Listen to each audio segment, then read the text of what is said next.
Good evening and welcome to the MCFC 9320 PUBcast. And begin by welcoming Paddy and Stan. And just to let you know, our pisshead mate is on his holidays again and hopefully won't be joining us tonight, but you just never know.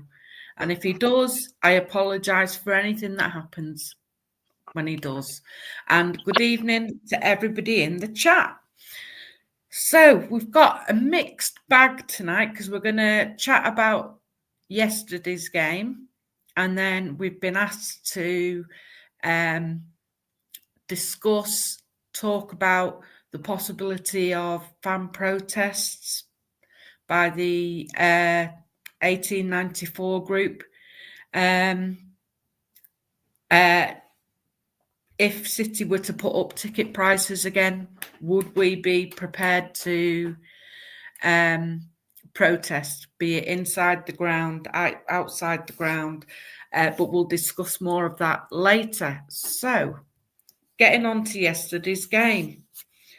Disappointing result again. And I don't know about anybody else, but I don't actually think you can criticise too much the way we played. I'd like, what are your thoughts on that, Paddy and Stan? I don't think we played that bad. If anything, I would question why he took Nico off. And I would question them substitutions. But overall, I don't think we played that bad. Forest did what they normally do, play counter-attacking football. We got sucker punched at the end.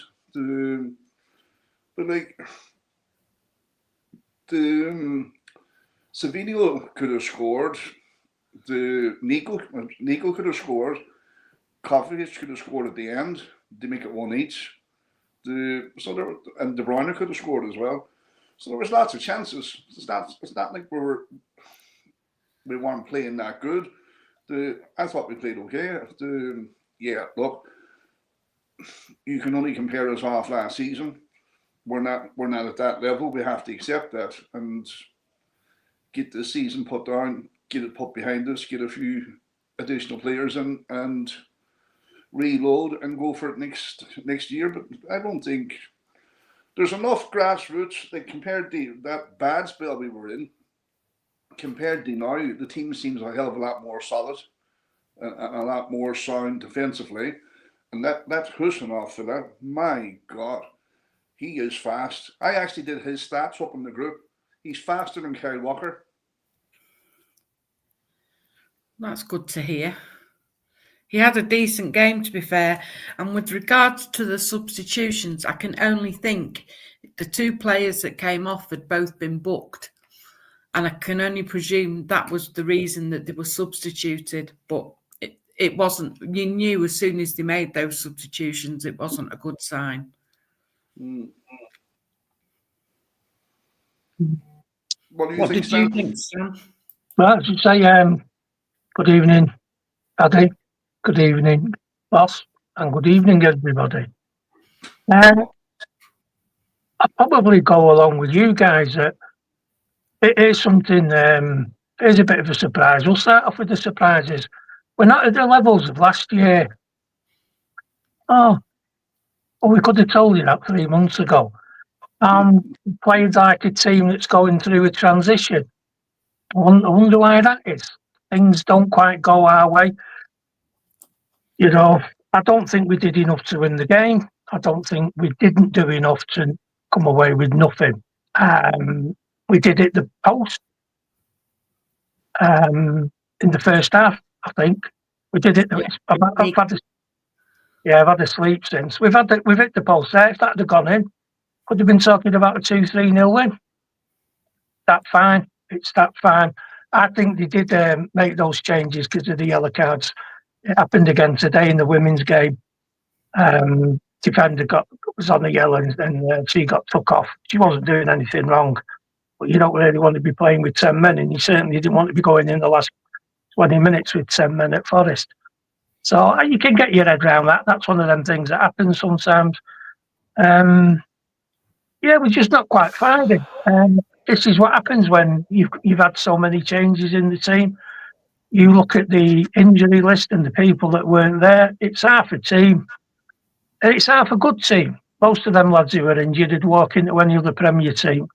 So yes, we do miss them. It's not like missing Stacker or Odegaard that just dent the first team here. You know, they're just squad players, them guys. But when you've got actual proper first team players not being in there, it's going to hurt. Anyway, bit of good news. We are on for what is it? What did he call it? We are on for the treble. City women. No, the men. I'm applying Liverpool logic here. Oh, Community Shield, FA Cup, and the World Cup Championship. That's 3 trophies in a season. So it's the treble, and we're on for it. So we can live in hope, Stan. You had me worried there, Stan, because I know my memory's not great. I was thinking, what the God is he on about? Well, apparently you don't have to win the league to win the treble. Oh, yeah, I know. Yeah, it's amazing how they change things to suit themselves. But definitely, we're a lot more sound defensively than we were 2 or 3 months ago. Foden and Silva. Sorry, while I remember, Paddy. See, Edison got a little bit of flack. Now, I'm sure that hit the inside of Gvardiol's leg. It did. So if you're moving your weight to the right, it's going to be difficult for you to get back. But we forget, he did do a couple of class saves and kept us in it. So these things happen. You know, unfortunately, the debit account of a goalkeeper is much more easily influenced than it is for a forward or a centre-back or a midfielder. You know, you can do a few things wrong in a game and all that gets buried if you score. So that's life, isn't it? Here's the thing, Stan, and you're normally the stats man, so you'll be very proud of me to be following you. I'm learning off you. I'm like your apprentice. I watched the Overlap podcast on Thursday. Casper Schmeichel was on it, right? And it actually came up about a keeper shouldn't be beaten. It's his near post, right? Yeah. And Casper Schmeichel turned around and says the lads on the podcast. So what you're saying is it's all right. It's not okay to concede your near post, but it's okay to concede at your outer post. It's not okay to concede like anyway, you know. And he says that ball is traveling between 90 to 100 miles an hour. So I did I actually Googled where did the origin of that saying come that you can't be beat at your near post. Yeah. And it's a very old saying, right? But what did come up was David Horst in 1996 or 97, I think it was, for Sheffield Wednesday, struck a ball at 114 mile an hour. So, like, most shots coming into the keeper now are coming in at 90 to 100 miles an hour. They're traveling over ground at 0.25 seconds per foot. A keeper's reaction is 0.26. So you multiply the footage over the distance, that ball will be in the back of the net before that keeper realises. Yeah, so they say you're not going to give people. But they say but that's why keepers look a bit daft sometimes, because they stood there and they're like, "Oh, why is he not moving?" And it's like you've not got a chance to move. Anyway, if you're becoming my apprentice, then are you going to become a Padawan or a Padawan? What? A young Padawan. Yeah, are you Yoda? Yoda. I am.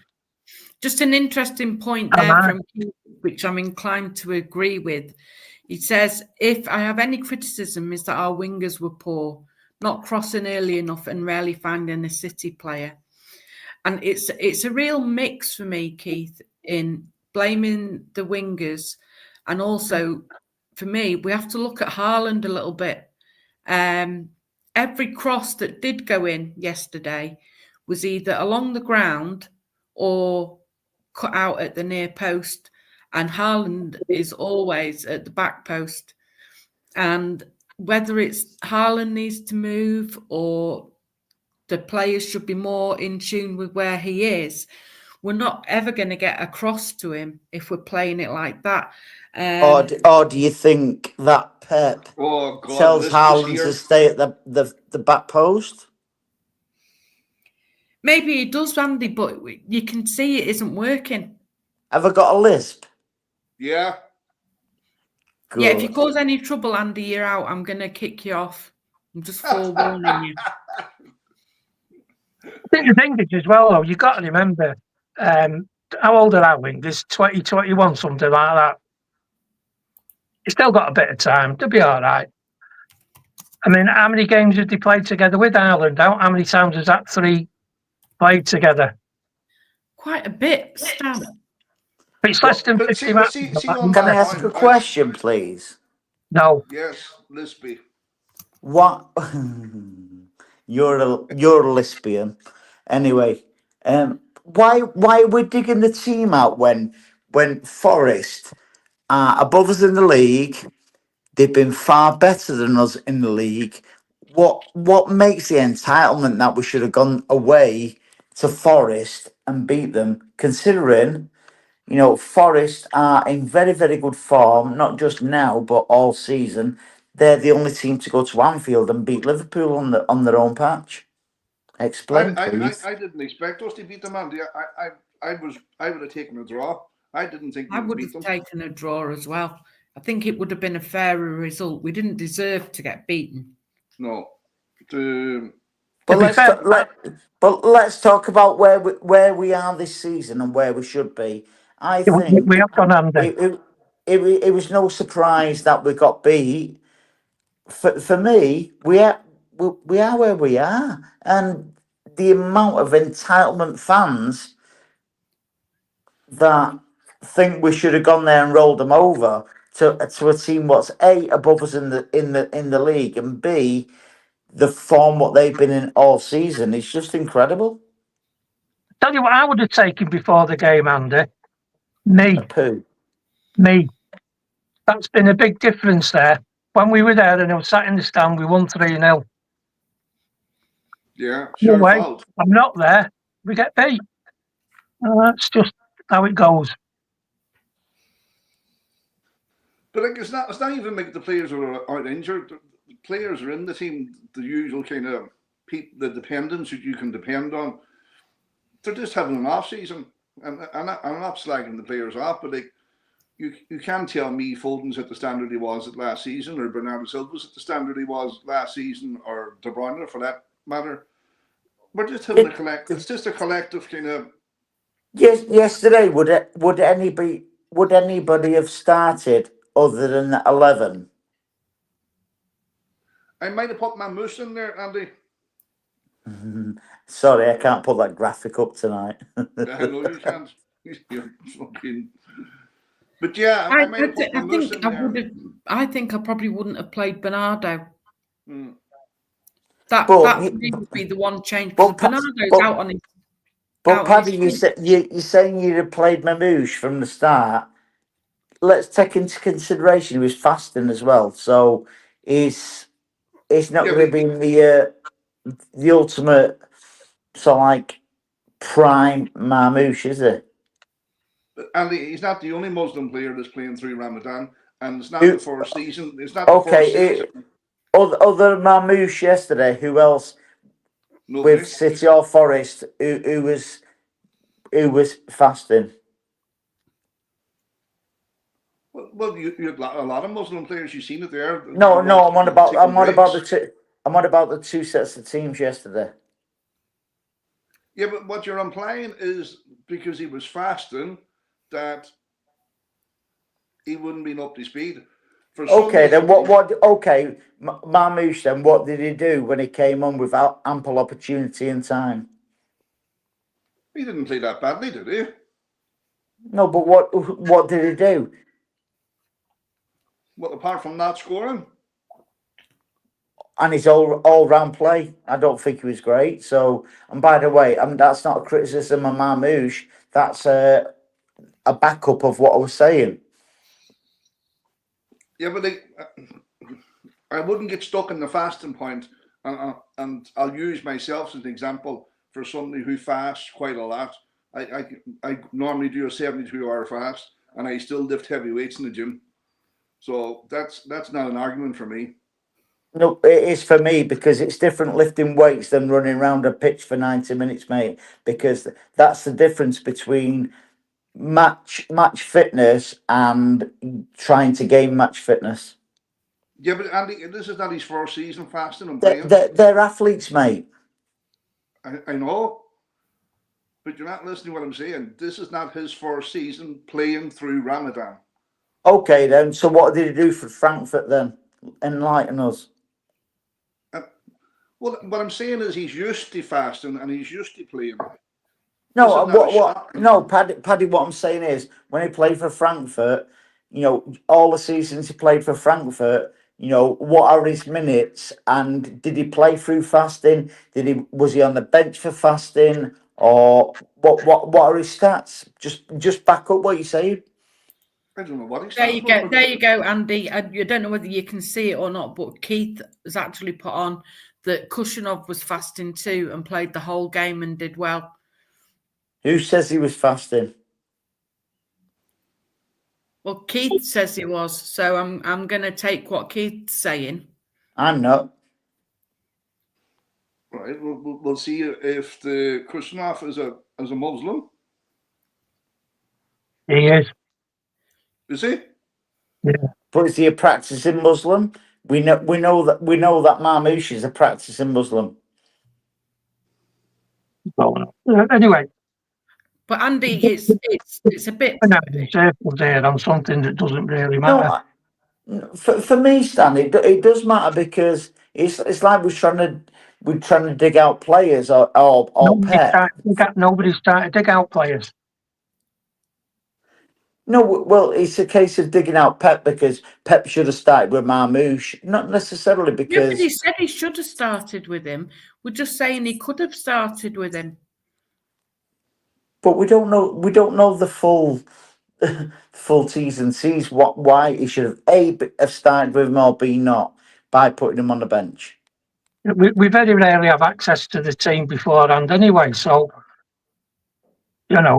that's what we're here for, isn't it? Just to have a chat and one of the hypotheses was he could have done this. Before kick-off yesterday, Marmoush was on the bench, and I put it in the group. I also put it on X, where I thought it was more than acceptable for Marmoush to be on the bench because he was fasting yesterday.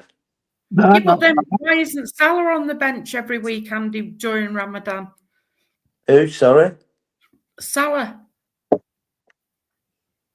We're on about City, not Liverpool. No, but it's the same basis, isn't it? Both Not practicing. really. Yeah, it is. Both practicing Muslims, both fasting, and yet, Salah played I think the best part of 80, 85 minutes during the week against PSG. So that was midweek. How long is fasting, Paddy? It's during daylight hours. It's from sunrise to sundown.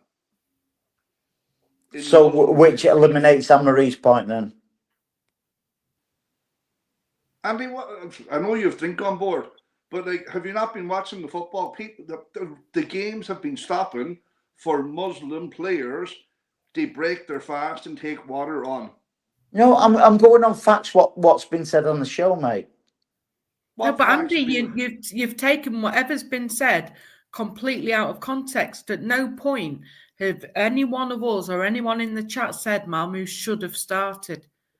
We're saying he could have started. You said that. I'm sorry. We can rewind the show. You said that Salah started, and I was asking the question about the fasting hours and stuff like that, which wouldn't have been relevant for Salah. But they would have been relevant for him yesterday. What are you talking about? Playing against Southampton. And he played the game yesterday. But we're only assuming, and that's all. We're just assuming, aren't we, about certain things? No, but you're assuming it as well. We move away from the fasting because we're not getting anywhere. And we can go back to the match.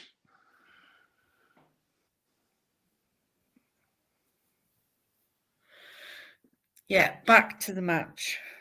I think, you know, we had a discussion, myself and Pat, and I know we touched on it briefly about Edison getting beaten at his near post, but he did make some good saves in the game as well.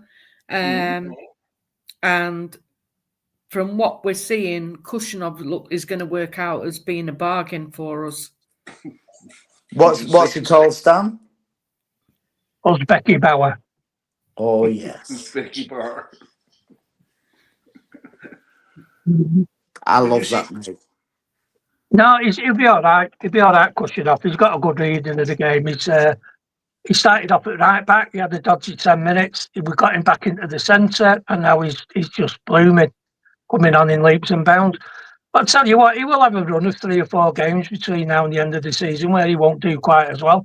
Because that's what happens when you're young and you're inexperienced and you haven't quite got that savvy to get yourself out of it. What do you remember about being young? Well, I'm all right. The grandkids tell me all about it. No.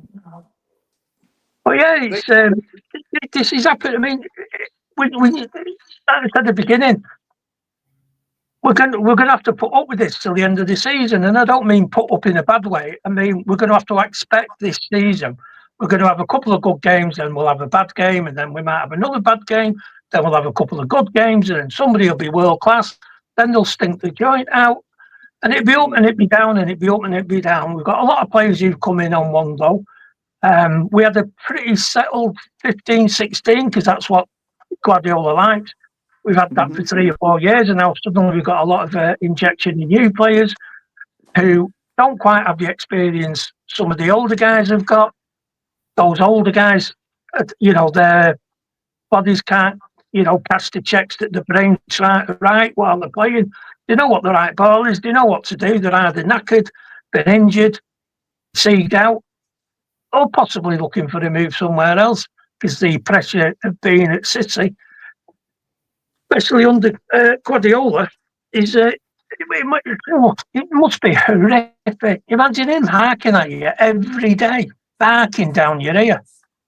And that's what I don't get, Stan. Like, say the point raised about Holland going to the back post and Reduco and Savino cross the ball and it comes to the front post. You can't tell me the greatest manager in the world standing on the sideline doesn't see that and he doesn't correct it in training. So they must be playing the system that Pep wants them to play. Otherwise, I think that would be addressed in training. Can I ask you a question before I skedaddle? 10 games to go, as Pep says, 10 cup finals to go. What position will we finish? We'll win it. Win it. Fucking hell, Stan, you're more pissed than me. No, I'm telling you. I'm not really. But you've got to be optimistic, haven't you? No, optimistic. So where we're going to finish? Anne-Marie, I'll go with you first, seeing as you're the first on the screen. I think we'll finish 3rd. Patrick? I'm going to go with Anne-Marie, 3rd. You're going to go with Anne-Marie? Sorry? 3rd. Stanley? As long as we get in the Champions League next year, I'm not that bothered. We're not going to win it. It'd be very difficult to come second. So where the cards fall, let's have it. But what I do want is to see noticeable improvement and all these extra matches that these lads that have come in can use that time and benefit the experience of what's going on in the Premier, getting that little bit of time to adjust.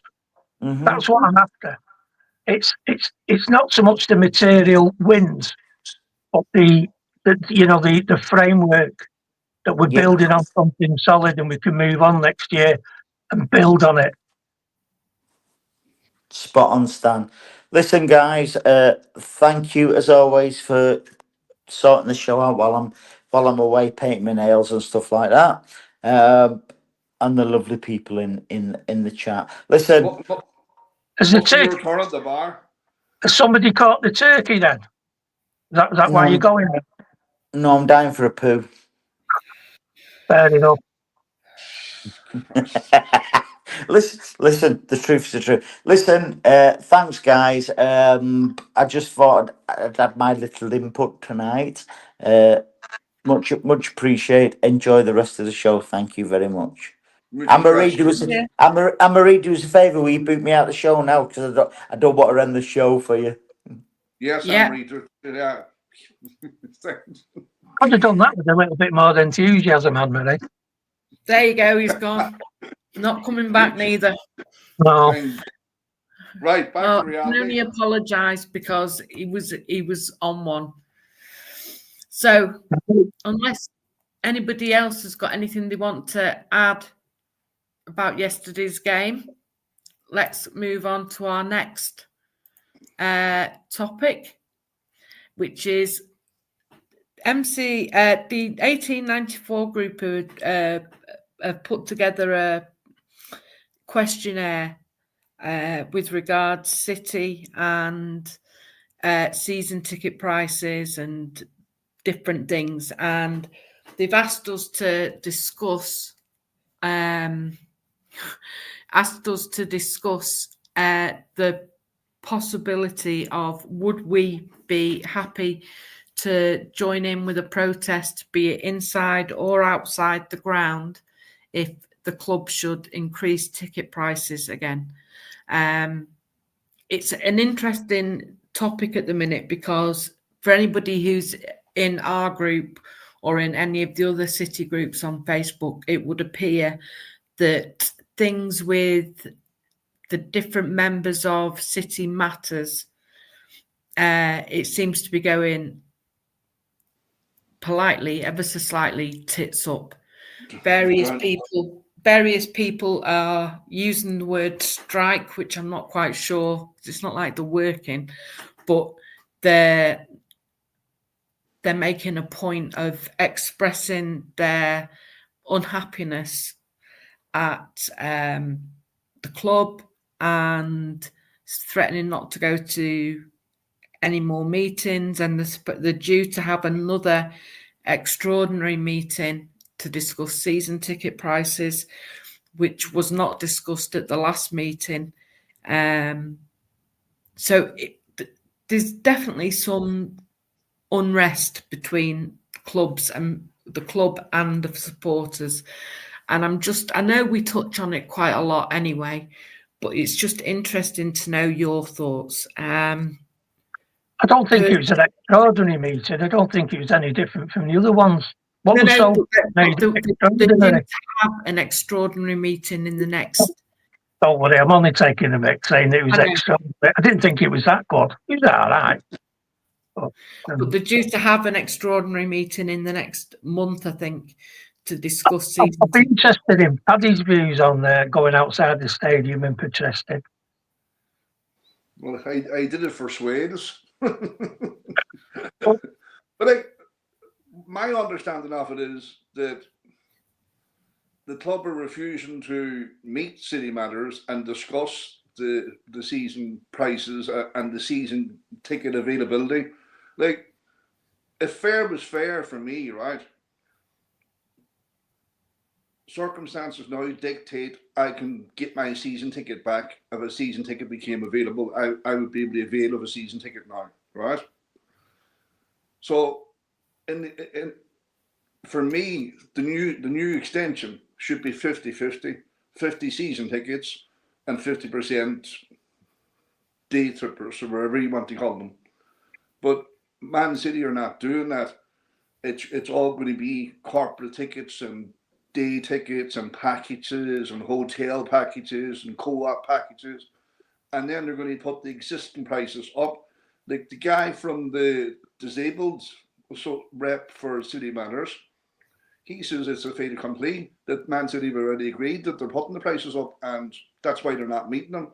So the lads, all the different reps, the for City Matters, are now refusing to engage with the club unless, like they told them that they'd give them a date for a meeting within 7 days, and it's been over a month, I think, and no word from the club, from Danny Jackson, I think it is, the one of the main guys there. No, it's not Danny Jackson. But Danny like, Jackson was on the show last week. Well, it's Danny something is one of the head It guys. is Danny, but it's I can't think of what his surname is now. Well, I did. Oh, that's Danny Fans one I'm talking about. So I just give him a promotion. He'd be delighted with me. But like, I suppose like when you've no other cards to play, Emery City managers have no choice but to withdraw cooperations. They could work the rule, you know. I get that. I'm just interested to know whether anybody would be happy to protest. I mean, I didn't see anything, but I heard it on the radio this afternoon that there was thousands of United fans marched to Old Trafford today, dressed in black. Oh, it's Danny Wilson. Thanks, Bella. Yeah, it was Danny Jackson last week, wasn't it? Yeah, and it's Danny Wilson. Danny Wilson. Yeah, that's right. Yeah, but there was thousands of fans, and Henry Winter from the media was with them, marching from, I don't know where it was from, but they marched to the ground, protesting. They're calling it the death of their club because of the Glazers, and I don't know how much of it was actually aimed at Ineos, but the Glazers were certainly on the receiving end. That's different to what we want, Anne-Marie. I know it is, but I'm just interested to see whether we would generate that kind of support. But like you say, generate, like protest. You have your general fan apathy because there was only about 4,500 fans that were on that march today. Like, as you said before, Stan, it would have to be a collective action. Like, as Stan said, the Premier League is a product. So if the TV cameras are there and the stadiums are empty because everybody's refusing en masse to enter the stadium, then that would have an impact. But you're not going to get full cooperation. People are still going to go into the stadium. I think Wembley was a prime example of that. With the times and stuff like that. Yeah. Man City still sold every ticket. But I know, and that's the thing. And it's, I would never, I was there when they were doing the Swales Out protests at Main Road and different things. And I wouldn't say certainly wasn't involved in any of them, but now I think if there was a protest, I think I would happily be involved in it, because for me, we're losing our club at this moment in time. That's the most heartbreaking thing for me, that what was once a great community club has lost its heart. I think that's gone, Emery. It has gone. I know it has, but it really upsets me, Paddy. It does me too, but as I put a post up in our group there a couple of weeks back, the one about 6, 7 o'clock in the morning, about how the club had become so detached from what it used to be. I know you can't live in the past, and it's a different animal, and it's a different beast, and it's all commercial and all this kind of carry on. Say for argument's sake, how much has your season ticket gone up in the last 3 years? Oh, it's a crazy amount. It's going up on average £50 a season. And see, that's, you can turn around and say, oh, that 50 quid is not much, but that's the difference. No, but that 50 quid is adding up now to a point where if I hit £1,000 this season, that's me. I just can't. As much as even like paying it monthly, you just can't keep doing it. And on top of that, in fairness, the one thing I will say is we've still got our OAP and our concession tickets. So like Dad's ticket is like half the price of mine, but I'm buying it. So that's, it's 150 quid a month gone without even thinking about it. For 19 matches? For 19 matches. Because the cup scheme then is extra again, isn't it? Yeah, cup scheme's extra again. and then you've got to get to the games and whatever else. And yet the club do a Metrolink pass, which is, I think it's almost £80 a season. So on home match days, you just scan your card and you can travel on the tram, and it gives you a fast track. So instead of having to queue up with everybody at the end of the game, you can go in the fast track and you get more or less straight down to the tram. But even that's not as good as it used to be, because obviously more and more people are getting them. So what was a quick that's like fucking, that sounds a bit like Ryanair, priority board and non-priority exactly board. It's exactly the same. So it's becoming, I'm in a position this year where, Dad's already said that he isn't going to renew his season ticket, which now gives me the option to move to, because I can, even though they're not doing new season tickets, I can still relocate with mine. So I could move to a cheaper place in the ground, away from everybody that I know, but it'd be a lot cheaper than where I'm sitting now. And I don't know. What would your breaking point be? Like, no, like what would need to happen in order for you not to be priced out of it? Same as Stan. Well, if we're heading over £1,000 a season, I'm out. And like I say, I've got the option, hopefully this year, to move to a cheaper area, but it'll be somewhere where I don't know anybody, and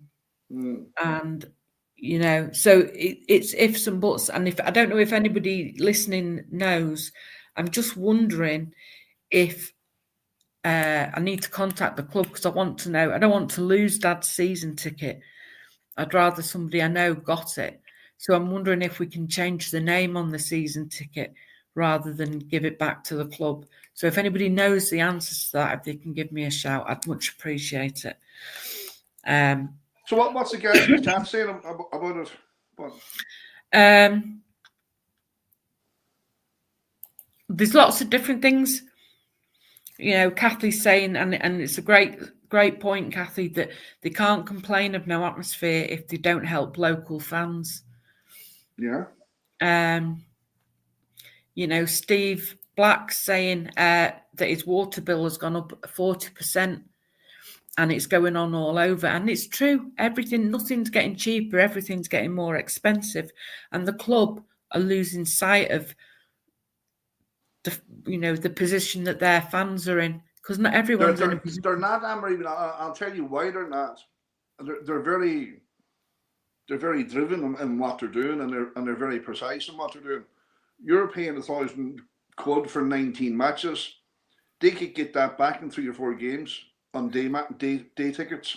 Well, so I know that, because it's like, which I have done a couple of times this season, I've sold Dad's ticket back to the club.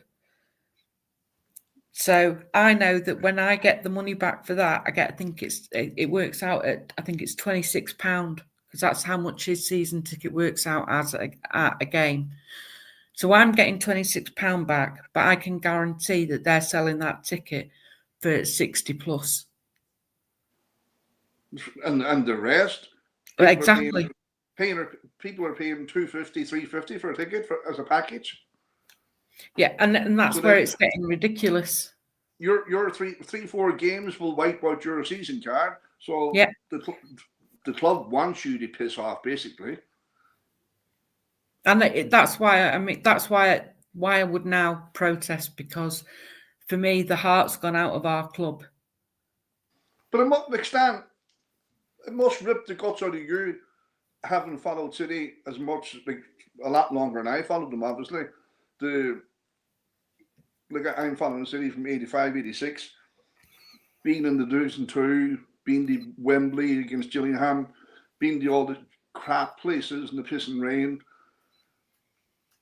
Like, in order for you, like as a local, it was different when I lived there. You know what I mean?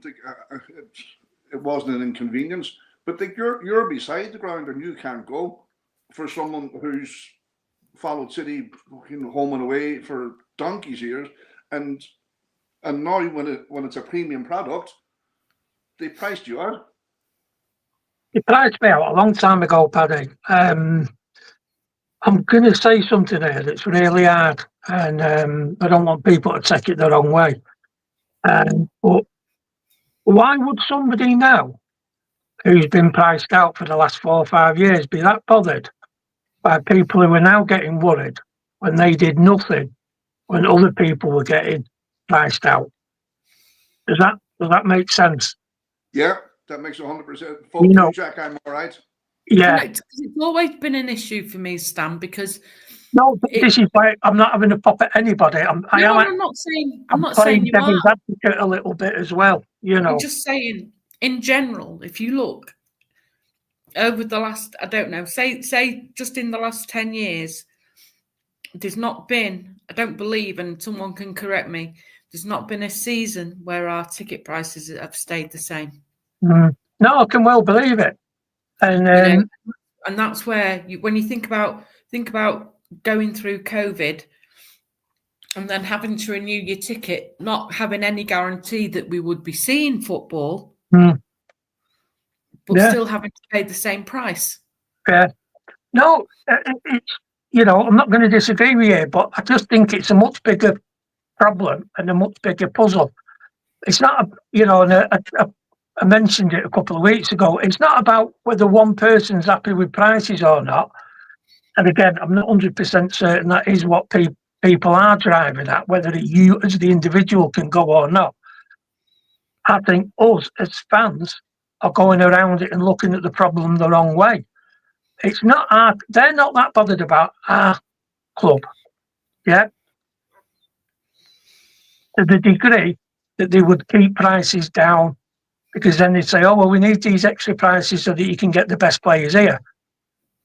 But a lot of people, that doesn't work, because you go and watch your club anyway, won't you, if you can afford it. When I could afford it, I went anyway. I mean, Jesus Christ, I should have been given a free T-shirt. I survived Stuart Pearce, right? By the way, that wasn't a pun at Stuart Pearce. That I hope he does recover, and I hope everything's okay with him, right? Because he had some emergency stuff over the weekend. Yeah.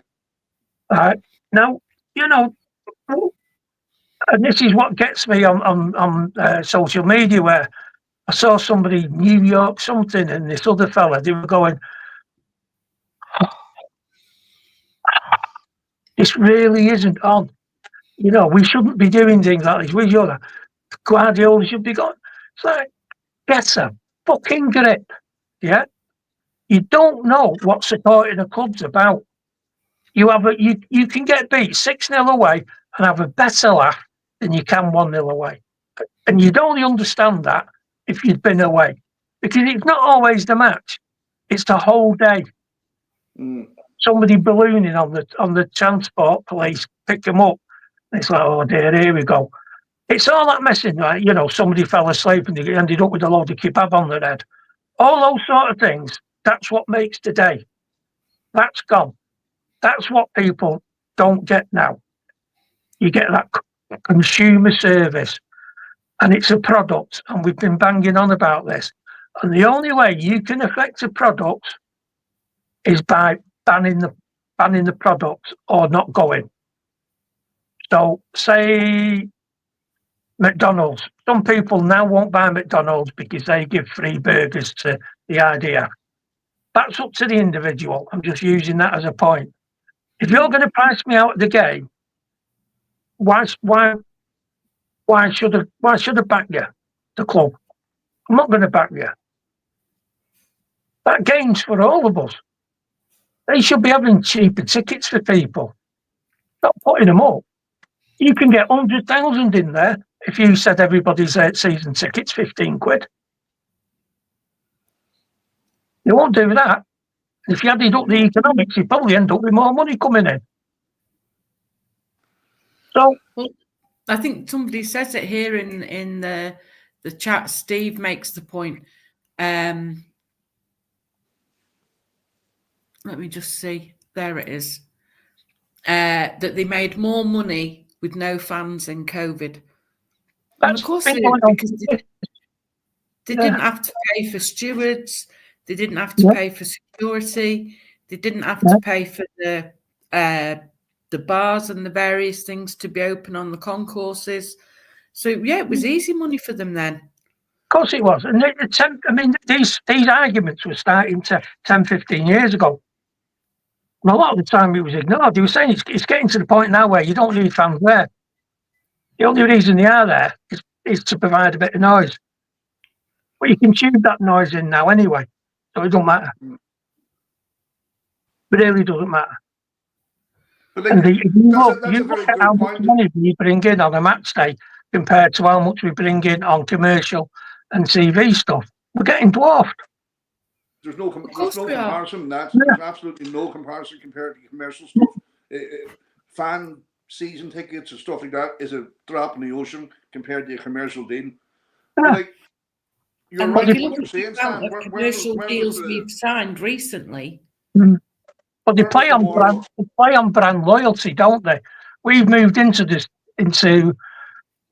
supermarket kind of era that, you can get loyalty bonuses, you can get loyalty points if you buy the platinum season ticket, or you buy the bronze, or you buy the super duper, or you buy the armchair one. Years ago, you only had one ticket. You give them a bit of paper, and then you went, and that was it. Now it's all sorts of. You can have a meal and all sorts there now at the club. I know that's gone on for years, and I know I'm not being. But the point I'm making is how much money is getting made and all that. The best thing I saw Plymouth game, believe it or not, was a whole new game. I managed to get a ticket for that 93-20 suite. Now, I am a City fan that goes, so I didn't think people would object. The 3 Plymouth fans behind me didn't object till they scored, and then they were escorted out, which, to be fair to the stewards, they were on to that quite quick. But one of the funny things that I saw was a new game before the match. I might go in there again. Dog sniffing out drugs on away fans who were then caught. They stood at the table and they've got to sweat them that they've got to get rid of the weed or they're not going in the ground. They've come a long way, so they've got to give up the weed. I just thought, and the dogs, unbelievable. Every single one they got. Everyone. Now, when you're looking at that and thinking, this is probably the most interesting development I've seen at City for about 10 years. Yeah, it's not just at City though, Stan, because there was talk, I think I heard it a few weeks ago, that if you were taken out of a football ground, that they would then drug test you. Yeah. No, this was just sniffer dogs grabbing weed out of No, I get it, but I think it's something that they're looking to crack down on across the board. 100%, because it's an easy target, isn't it? You're in a little enclosed place there. You come all this way to get in the ground, and it's like, Jesus Christ, you might as well just give it up and go in. Or you can actually go in and then say something daft like, yes, when they've scored, stand up and celebrate. And then when I turn around and say, you're in the shit now, mate, and they're like, oh, no, it looks like it's you. Like, no, it's you. Like, we've got a couple of stewards there, they're coming for you. Then they realise what's happened. Out they go. It's a world I don't really know anymore, to be honest, Amber. There you go, Stan. There's a question for you. I think so, yeah. I heard one of them going, Blue Army. Rough. That's rough, Stan. That's rough. But it's, honest to God, I never realised that, and I thought, this is unbelievable. I was absolutely impressed with how good those dogs were. Didn't have a chance. Apparently, somebody who was watching it, they'd been there in the Liverpool game, he said, you should have seen it. But there was another queue formed around the table where the dogs were getting all the weed sorted out. It was apparently it was pandemonium in that game. But there we go. It's funny how it all turns out. But yeah, coming back to it. But we've said for a long time, haven't we? Your Lars and Svens of the world who can drop $5,000 to get in that hotel. That's me and you, Amber, for the next 3 seasons, and they can drop that in one go. So really, as long as somebody's there, does it matter? It matters when they're not there, because they don't sell that product. And this is what I was saying about we're going into the era of the supermarkets where you can get loyalty brands, you can get this, you can get that. But they know if the price at Tesco goes too much, you're not like us. You can always go to another supermarket. Yeah. But you can't do that. You can't do that with football. You can't do it. Younger fans are doing it. They don't seem to be bothered about it. Some of them just follow a player and they'll support whoever. That's not a world I know or understand. No, but it's something that we see. We're starting to see more and more of Stan. So if you look at a lot of the people that join the group on Facebook, it's not necessarily that they're City fans. No. Yeah. Well, a lot of them, except Haaland. Haaland seems to bring a big following with him. Yeah, I mean, this is the thing. And obviously, when you get star players, you're going to get more fans wanting to watch it. But and this is just an easy example here. When Maris was here, the number of Moroccans went up. He left. All the Moroccans left, and then everyone came back. So there was even more there. But seriously, though, when they go, he's been replaced now, hasn't he, by Uzbekis or just trying to think, Egyptians. You know, they'll come in now. Now, fair enough, if they want to be a City fan, that's great. But coming back to tickets, lads, and the season cards, we have to discuss this for the 1884 group. What would suit you, Stan? Like, what would get you back in the ground? Apart from a free ticket, obviously. But like, what would be realistic for you? You know, I'll be honest with you, I've not thought about it because it's been out of my mind for so long. And this is the worry, that you start doing things with your life that don't include football. I would never when I was under 30, I would never have dreamed of doing anything without thinking, oh, hang on a minute, I can't go there because we're away at Coventry or away at Liverpool oh, hang on a minute, Liverpool, that's not too far away. I might be able to come to that. You know, when you're talking about family dues or going out somewhere or works dues or things like that. Now, the football side of it doesn't really come in. I mean, I didn't know I was going to the Plymouth game till about 3 hours before kickoff. So, but like, if Man City emailed you in the morning and says, "Look, Stan, thanks for your support down through the years. We're going to give you a discounted season ticket of 500 quid. Would you take it?" About what? How much? 500 off, or it costs 500 quid. What's that? That's 50 quid a month, isn't it? Yeah, I could probably do all that. Yeah, but then I'd be quite happy to give up other things so that I could get that 50 quid, and as long as you can get it over the 10 months, and 50 quid would be all right. Yeah, but like you say, once you start getting into a grand, and it's 100 a month. But I'm not too bad because I've got my kids and what have you, but you've got no dependents, have you? Now, what we're trying to get in, and I can go down this path as well, we're not trying to get the me's of the world in there. No, we need to get the kids and the dads in. Now, if it's going to be 50 quid for me, 50 quid for son number one, and another 50 quid for son number two, and that's 150 quid a month, you're not going to do it. You know, United there, what is it, 65 quid with no concessionary fares? What do you do, right? Well, the oldest son 1 week, the youngest son the next week. What sort of batshit insanity is that? And it's 65 quid, so you're looking there per home game. Whatever 3 times 65 is 185. Yeah. No chance. And you got 2 home games, and I know you've not got 2 home games a month. You've got more. 360. If you rounded that up to 200 for 19 matches, it's 3,800. Well, just try to work out on your average pay packet. All right, we're already up to 300 a month. No, sorry, nearly 400 a month. We've not got there yet. The kids haven't bought anything, and they've not had any dinner.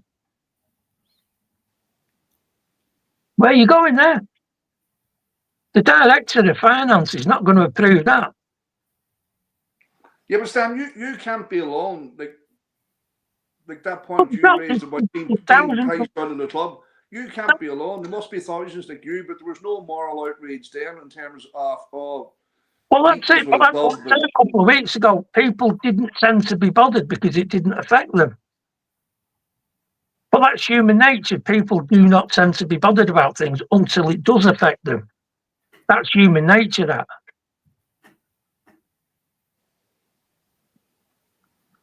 Yeah, I don't know. They're going to sit It's down and work it out. I mean, it's not a bad shout, Blue Art, but, it's all run by the guys on the spreadsheets nowadays, isn't it? And if they yeah, work it, they can come in it. And I watched what Danny was saying last week, and a lot of what he said was right. Things do take time. But the bottom line is, unless it suits the club, it won't happen unless the publicity can outweigh it. But like Do you know even what I mean? say in an ideal world, right? They freeze the season tickets for next year. Yeah. You're going to have you're starting at the bottom of the hill the next year after that because they're going to want to increase them in the 26-27 season. So like, it's not really a victory, is it? No, but I mean, I tell you what, this puts it all in perspective. You look at what's it been going up, Amber, the football ticket?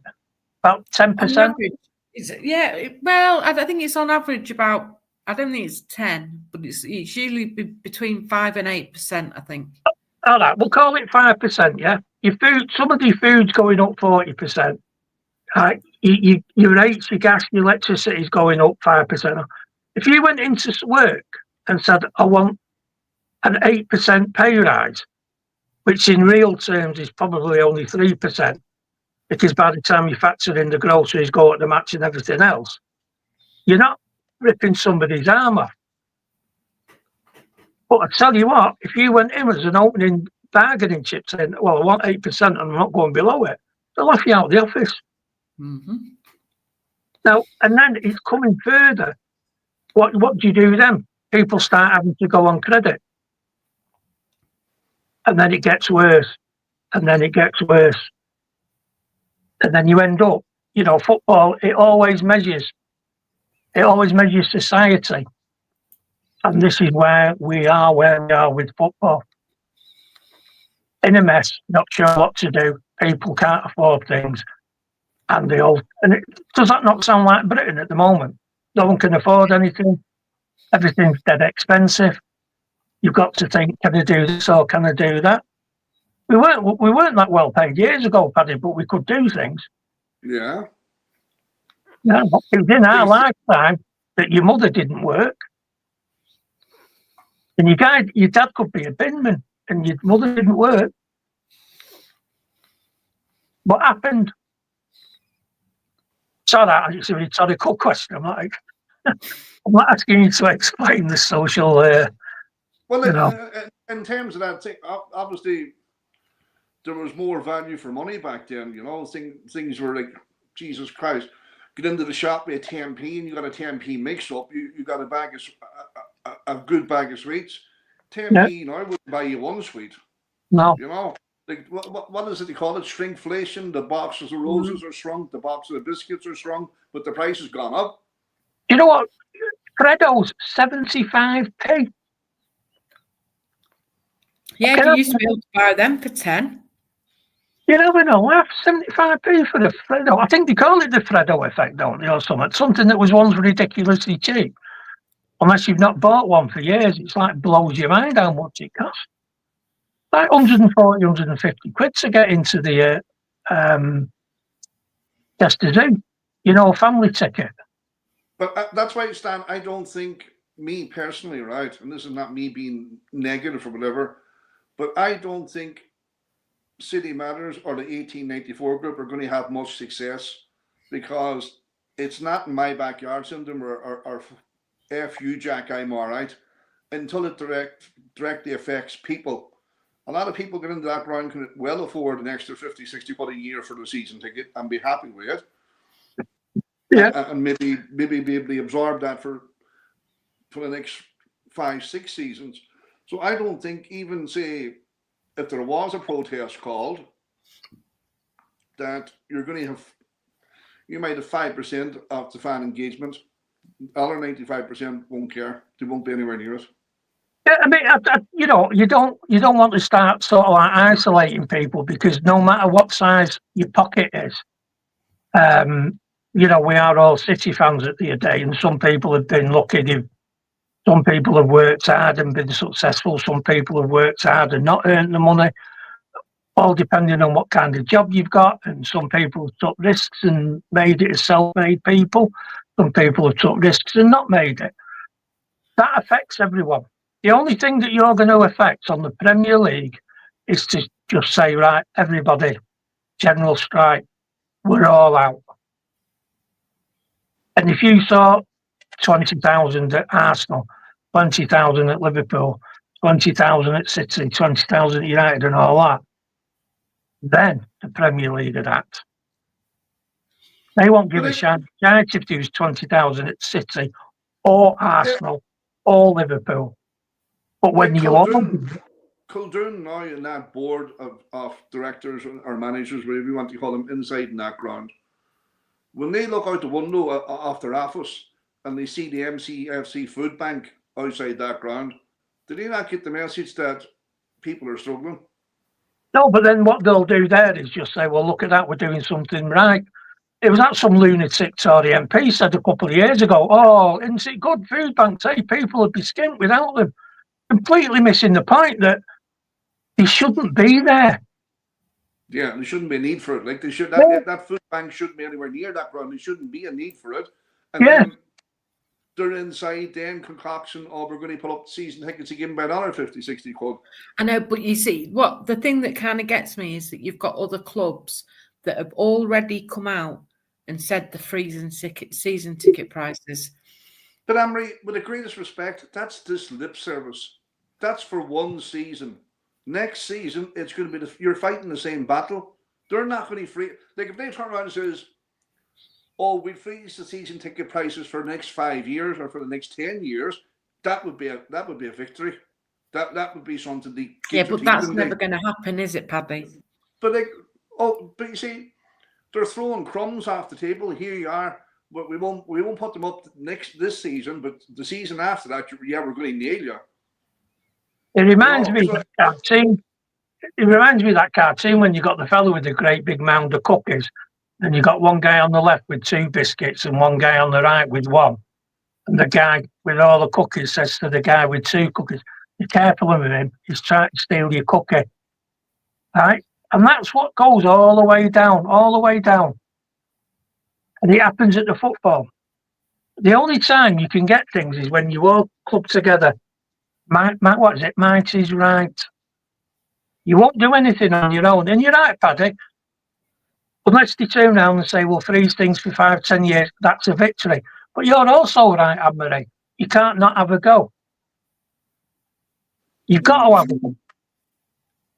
It's like sitting in the ground with your mates moaning about the constant increases, but not actually being prepared to do anything about it. That's where I'm sitting with it right now. So for me, you know, it's come the time where, you have to do something. What was it? Passed an email. First they came for the socialists, but I wasn't a socialist. Then they came from the trade unions, and I wasn't a trade unionist. Then they came for the communists, I wasn't. By the time they came for me, there was nobody left. And that's where we are.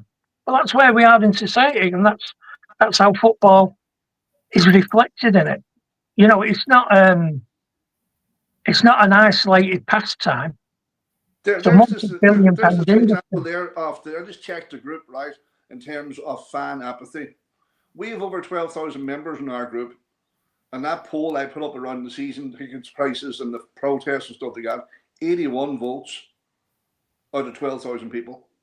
Yeah, but the majority, if you look at the majority of our members, Paddy, they're not local. They're not season ticket holders. All right, we'll bring it down to 1,000 people. So say there's 1,000 locals in the group. Yeah. Only 81 are taking the botheration to press a button. Because most of them don't even read the group. They only really want the group when they want to moan. But I'm telling you, that's the bottom line of it. In my opinion, like, you're not going to have the sense of collective togetherness like we had when we stood outside Main Road warring for Swales. That's you're not going to get that now. That's the stuff off Disneyland.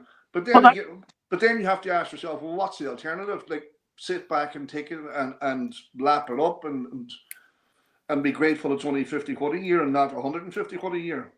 And you again, you've got fair points there, Paddy. And this is why, again, I'll say that there will be a solution. I'm not clever enough. I know that I'm not clever enough or intelligent enough to come up with a solution.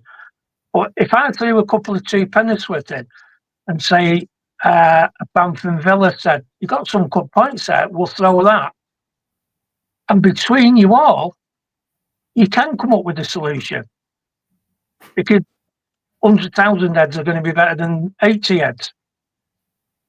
And then why are we fighting 20 individual battles when we can all move together and fight one battle and have it done? And say, listen, if you don't free season tickets for the next 5-10 years, we ain't coming. All of us, not City, all of us. That's in an ideal world, that's what should happen, Stan, but that's not going to happen. Listen, it's all right. And again, I know you're not saying don't do it, but if you want an ideal world, it's not going to come your way, is it? You're going to have to do something. But there's been, hasn't there? I mean, even before the Liverpool game a couple of weeks ago, there was both sets of fans had the banner, didn't they? Stop exploiting loyalty. Mm-hmm.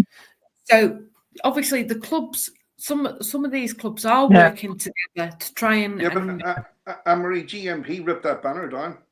Yes, I know they did, which was wrong because they'd already checked with City if it was allowed in the ground, and City said providing it met all the safety requirements, it was fine, and it did. Yeah, but so it's great, though, isn't it? The irony is, you're allowed to protest as long as we okay it. Yeah. Now, the thing is, that might have happened at City v Liverpool, and I'm not knocking it. That's a great start. But I didn't see it in the other 9 grounds. No, but I think it has been around a few other grounds, Stan. I don't know all the details fully. Well, fair enough. Again, somebody in the crowd tonight might know, and they can put us right. And if you can put us right, that's great, because that's what, we're there to be educated. We're all there to be educated. We do know what we do. Most grounds now stand before the match. That banner, the opposing fans come together, and that banner is displayed. Stop exploiting loyalty. What was that other one? 20 is plenty. Yeah, that was for away tickets. Oh, it's a start. Why did it work? Because everyone came together. Because every club was in on it. Yeah, there you go. But they are, Stan, in terms of fans. But again, numbers are minimum. They're small, but you have to start somewhere. You have to start small to get big. But there is protest before most Premiership matches now without banners unfurled. No, it just makes me laugh. Yes, you're allowed to protest as long as they're happy with it. Yeah. But it's what we are. It's where we're at now, isn't it, as a society as a whole? Because it's just, for whatever reason, we're not a political sideshow. No, but and it doesn't get the lads off. Don't get the lads off the the physio table quicker, does it? But I think they have a chance. I think they definitely have a chance for a demonstration of goodwill to do something around ticket availability, season tickets for that new extension. No. But are they going to do it? No. It's going to be packages and third-party sites, and the atmosphere in the ground is not going to be good, but to pipe the fan music in during COVID, I think I'm moaning when they go to the match. They'll just moan about anything and everything. Then I can go home. Then I can watch it again on my phone later. You've abandoned the armchair alliance. Actually, you stand the scab. I have. I'm talking about solidarity and alliances and all that. I've dropped you like a hot potato, Paddy. Scab, you. I shouldn't be speaking to you. Actually, you turncoat, you traitor. Tell you what, though, Paddy. You know when you asked me like what was it that stopped me going, and I says I don't know. I know what it was. When you can go to the ground nowadays with a remote, you can't rewind the big picture so you can see what you want to see. If you were talking to your mate when you needed a piss, I've just been for the piss. Can you play that again? Come on, hurry up, come on. Should have a little thing built into the back of somebody's seat. So press rewind. You imagine that to people on aisle 4, people in aisle 4 stop dicking around with the big screen. Aisle 4 clean up room. It's where we're at. But I don't know. I don't have the answers to this solution. I don't have the solution to any of them questions are being posed around. And look, none of us. The reality is, none of us have the solution. We all have things that maybe we'd like to see happen, or we think should be being done. But the bottom line is that unless enough people rise up and make the noise, we're never going to get listened to. That's the honest answer to it all. Unless we're all prepared to join together, we are going to make no difference whatsoever. And that's not just with regard to football, that's with life in general. Unless we come together and are united as one, it's unity, not united. I don't ever want to be united. Okay, you knew what I meant. No, yeah. I mean, it's quite old. You've got to make that noise. You've got to do it. You've got to make the noise. And it reminds me of the goals. Do you remember Asterix and all them? When they used to fight the Romans used to get frightened to death because they had this guy on one of them massive trumpet things that went up in the air. When he started blowing it, it made this deep, booming, resonant, horrible noise that Romans and people with the superstition that they had back in the day, it was like they're bringing up the ghosts of the dead and all that. Right? I often wondered if it was one bloke pissed up with his mate going, "Hey, what's this?" Fucking hell, look at him going 100 miles an hour. And it only ever took one Roman to go around the corner and go, hey, Augustus, come over there. Look, it's these two dicks. There's not 20,000 of them all going mad, bringing up, conjuring to that. But the point is, you're making the noise and you're doing it. And it's the dark arts, the psychology, and the making things bigger than you thought. Like the Mongols used to tie 5 branches behind a horse. So when they were travelling across, all the dust that went up, the people that were watching it miles away were thinking, how many people are in that? That dust storm's massive. And then they get up, there's like 6 of them. And one of them's got one of them big things because he found it when they went over to East Europe in the forest. Blew on it. Oh, that sounds all right. Dan, have you taken your medication tonight? You what? Have you taken your medication tonight? I think I'm going to have to have a line. Steve, there you go, Stan. Now I see what you've started. No, it's right. Stan on. Good fella at City all those years ago. Stan, out of curiosity, the last time you were at the ground, did the dog sniff you for a weed? No, it won't come near me. You're the lucky escape, I'd say. Because you're on a different planet tonight. No, I did see the other dog, like sniff his butt, go down to the front and say, do you remember those psychopath fucking tests that we did? Leave him well alone.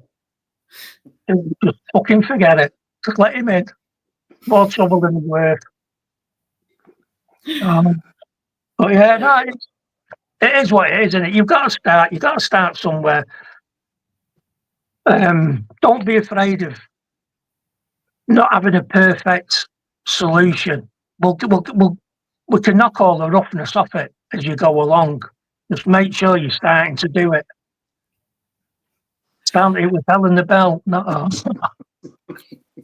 And I'll tell you what, a fair few people ran off when she started rattling that bell, I tell you. Yeah. God bless her. I wonder what she'd have made of it all nowadays. It's just the world that's gone, isn't it?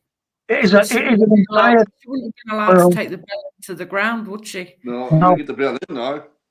No, but she'd be all right there giving people haircuts. That's all right. No bells, haircuts. That's all right. Right.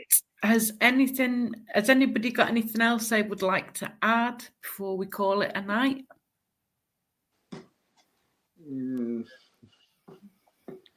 No, I'm good. Okay, so thankfully we've got another free week this week. We look forward to playing Brighton at 3:00 on Saturday, which I think will be it'll be an interesting one, and it's another free week for the team to kind of rest and recuperate and hopefully bring them back together a bit stronger again. No, so it's a free week for Hannah to learn that in training that come to the near post. Don't be going to the far post. Yeah, and to Savinho and Doku to learn how to put a cross in, and Bernardo for that matter as well. That's the thing that nags me sometimes about, wingers and all this. They can put in great balls, but if the striker's not there, people think the winger's putting a rubbish ball. He's not. And that was my point, Stan, about Haaland always being at the back post and nobody going in and attacking the near post. Well, once we've got the Rondo, I mean, it'd be Rondo-tastic week this week. Once we've got the Rondos out of the week, maybe we can start, like you say, getting Haaland to adjust his runs a little bit. But that is what it is. And I tell you what, I know you never wanted us to go out of UEFA, and that's not the point you were making. But everyone's enjoying that little rest at the moment, aren't you? Where you don't have to worry, and you're not thinking, oh, God, we've got Forest away, and then we've got Atletico Madrid, and who can we play? And what are you doing? Putting a kid against them? Oh, you can't do that. What do you want us to do? Putting Diaz with one leg, or